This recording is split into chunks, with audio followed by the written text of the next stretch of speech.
Ito nga pala guys, ang binili ko. Diyan ko ilalagay ang mga picture ko, mga guys. Set natin yan. Tatlo pa lang dumating pero 6 yung in-order ko. Yan. Ito guys, dito ko ilalagay yung mga picture ko kasi yan, para may remembrance ko. Yan, nalagay ko dito Batang Altaps. Yan. Tatlo to guys, mga idol. Ito nakabukas na kasi binuksan ko, tinignan ko yung ano, may salamin pala siya sa loob guys pag tinanggal mo.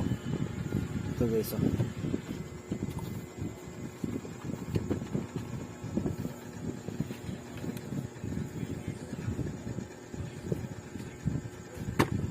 Malakas siya mga idol.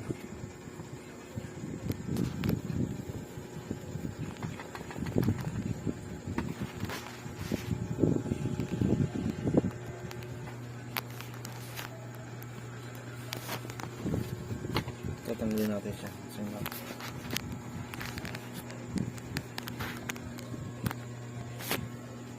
Ano ba?